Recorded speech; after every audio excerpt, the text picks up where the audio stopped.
I have done a lot of work here in this little corner.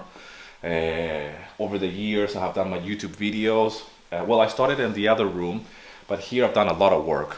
A lot of things have happened in this corner, so I guess I'm a little bit sentimental to let it go that easy. But I'm gonna be bringing the studio down, so I think tomorrow maybe. Try to delay it as much as possible and try to compose as much as possible as well. So.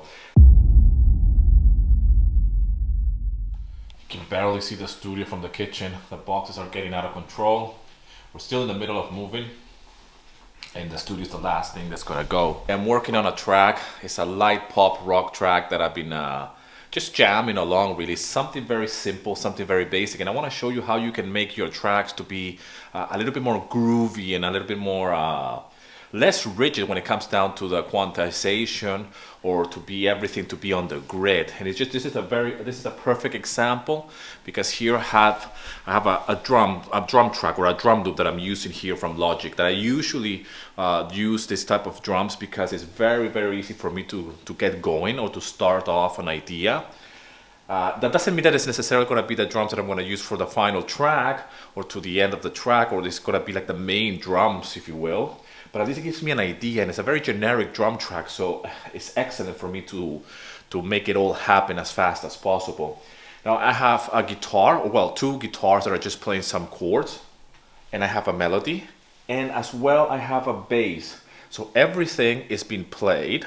I have three guitars that have been played by me, and I have the drums, which is just a drum loop, obviously, and then the only thing that is programmed is the bass. Now the bass track, this is the interesting thing.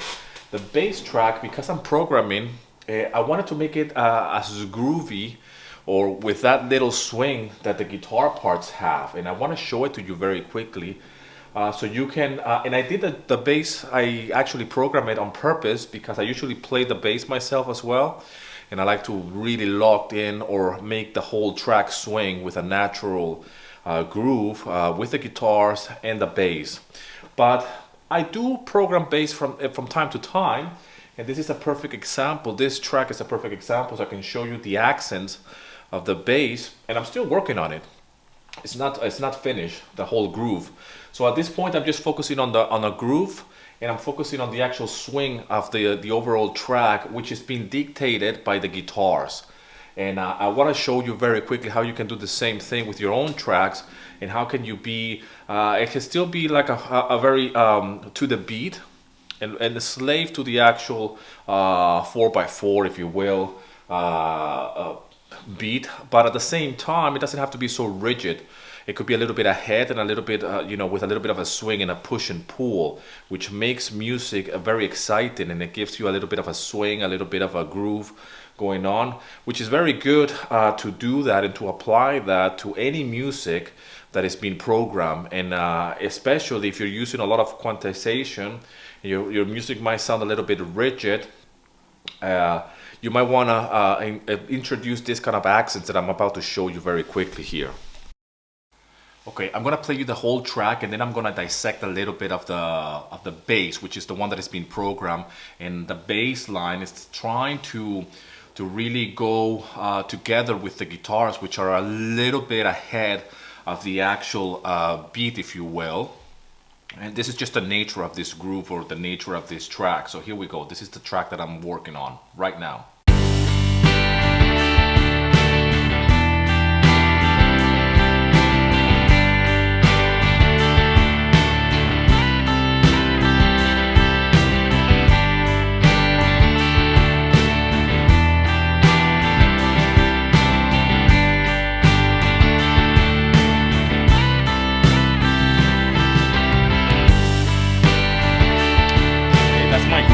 That's my loop. I'm still working on a loop here.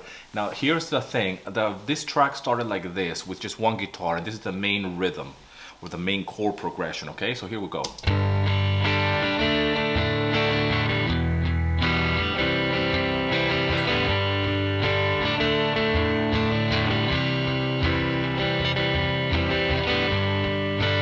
So that's my chord. I mean, if I put an actual click, it will sound something like this. So you can see there's a little bit of a push and pull.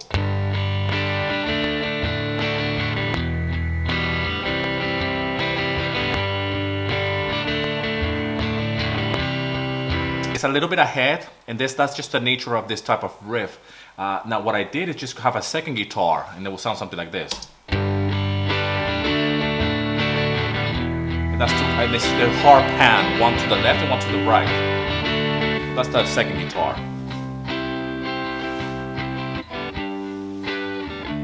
So it has that groove, that natural groove. So those are my guitars. That's the chord progression. That's the natural groove of it. Now after that, what I will do, I will put the drums, pretty much the groove. Okay, so it will be like this.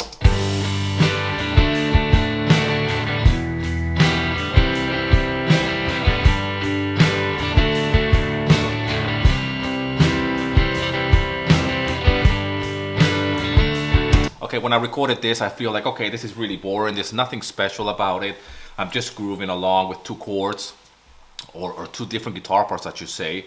And you know, it's nothing like, okay, I'm not reinventing the wheel here. I'm not something like, oh my God, earth-shattering of a composition. But that's how I start to play, and that's how I start to really create an idea. And what I do is this, pretty much. After this, what I will do, and check this out, I will put the melody. Okay, because I need to have a melody, I need to have a motif. I want to make sure that I have something else apart from just the chords. So I will start with the chords, okay, and the groove in this case, because the chords are a little bit ahead. And I will add a motif or a melody, which is this one.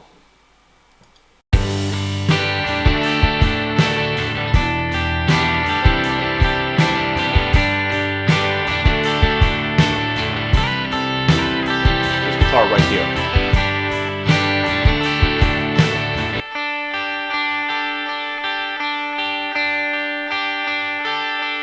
It's just an arpeggiated guitar with some delays, very basic, nothing here, oh my God, but that gives a nice atmosphere, and it gives me already like a motif or something to go for and say, okay, that does create something special for me there. Now what happens after that is that I program the bass, and here, if you see the bass line, for example, let me open this here very quickly so you can check it out. So this is my bass line. Okay, and it's very loose. This is not quantized, this is just being drawn in. And what I do at this point, I will mute everything, or I will just solo the main guitar, which has the rhythm and the groove, and then I will mute the bass that I'm programming. And this is what, so I can have an idea where the accents are and try to create a little bit of a push and pull, if you will. So it will be something like this.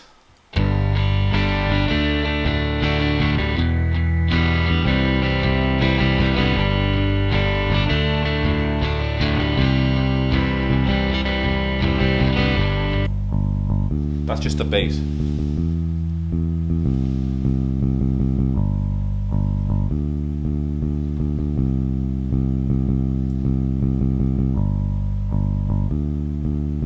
If you see the drawing, they're pretty much on the beat, but they're a little bit off.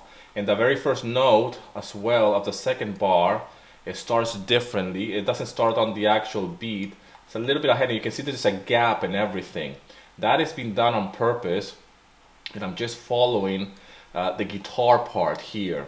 So what I'm doing there, what I am doing is I am actually drawing the bass line or the bass notes, and I'm actually following what the guitars are, but still I'm leaving a little bit of flexibility. I don't want it to be so rigid, and I want the guitar and the bass at the same time to have some kind of push and pull and not be so stiff. So notice that there is a little bit of a gap in the bass lines here, over here as well. If I go like this,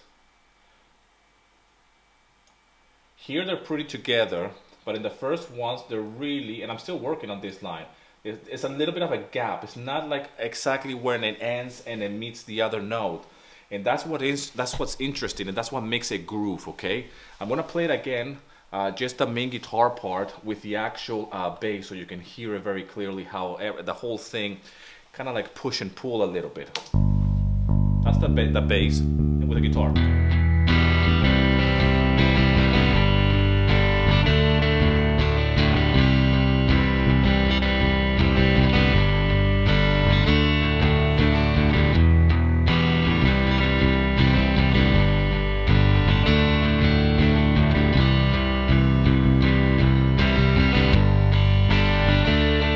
So it doesn't sound so rigid. Now, if I add the drums to that, you get a proper groove, if you know what I mean. A groove that the guitar is playing is pretty much in time. It has that human element of the strumming. Now the bass is being programmed. I try to do it as human as possible with the drawing. I can still add some other elements to make it swing even more.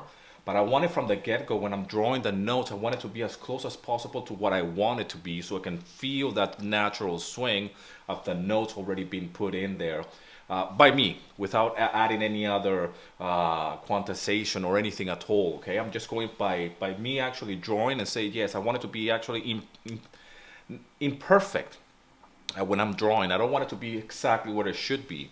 And hopefully it will make sense when I add the drums. So this is what it will sound all together. Well, just the first guitar, the bass, and the drums, just to make sure that the groove is there. The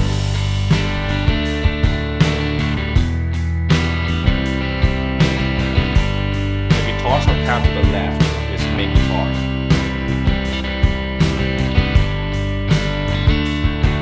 That's the second guitar.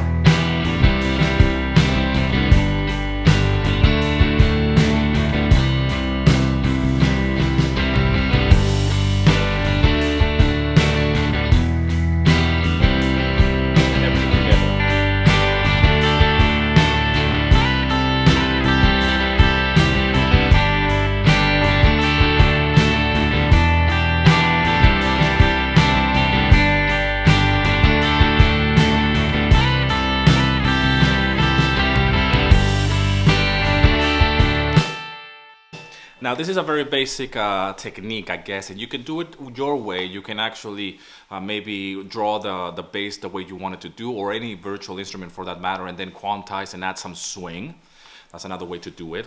I like to go from the very early stage to actually draw the actual MIDI note as close as possible to that natural swing that I'm drawing it into.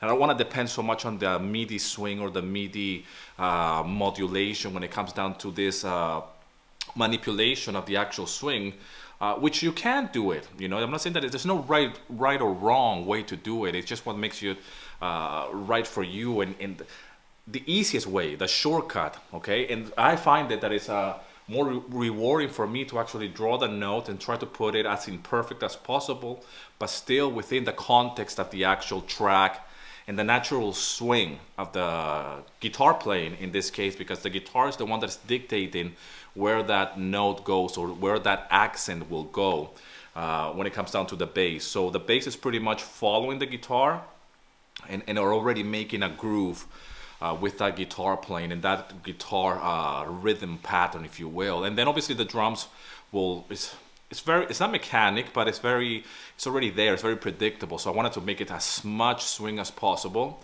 And this is the way I like to write, really. And I like to just focus on the very basic elements of music composition, like the chord progression, the melody or the motifs of this particular track, and the groove. So the groove and the swing for me is very important. From this point on, I can do whatever I want. I can add a B section. I can grow it more when it comes down to the development of this kind of track, arrangement, maybe a drop somewhere, and maybe some changes as well in the chords. And but at least the backbone of the track is already there, is solid. And this type of track, I want it, like I said, to be loose. That's the word. I want it to be loose, and I want it to be very fluid when it comes down to the rhythm section. And it has to groove. It has to have a little bit of swing. It can't be so rigid, because I don't like music like that. At least not this type of music, for that matters, you know. There's other types of music when it has to be to the grid. It has to be spot on. You cannot, for a second, be a little bit ahead, or there could be a gap. I like to, this kind of tracks, it's good to have some kind of ghost notes as well. And a little bit of imperfection goes a long way, and it makes it sound human. I wanted to make it sound like it's not being made on the computer. I want to make it sound like it's somebody playing in a room in a band, or like, so it's like a group of people playing at the same time in the same room. So that's the goal with this type of track. Anyways, just a quick video that I wanted to do today here before I bring the studio down. As you can see, I'm still moving, and the studio is the last thing that's gonna go. So I guess I want to make as many videos as possible in this little corner, which I have done a lot of work here in this little corner. Over the years, I have done my YouTube videos. Well, I started in the other room, but here I've done a lot of work. A lot of things have happened in this corner, so I guess I'm a little bit sentimental to let it go that easy. But I'm gonna be bringing the studio down, so I think tomorrow maybe. Try to delay it as much as possible and try to compose as much as possible as well. So I hope this video is helpful to you.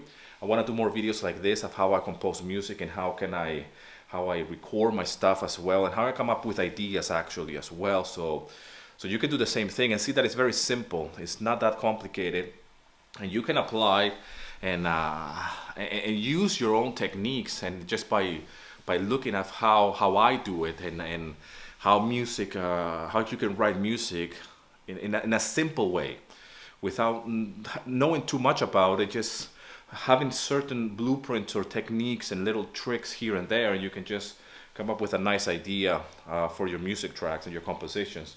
Anyways, I gotta go now. I hope this video finds you well. I hope you're doing fantastic. Stay safe, wash your hands, the whole lot, and wherever you are in the world, I hope everything is if not going back to normality, this is gonna carry on for some time, but at least let's stay safe and let's make some music, some groovy music, swing music, and as always, rock and roll, and here's to your success.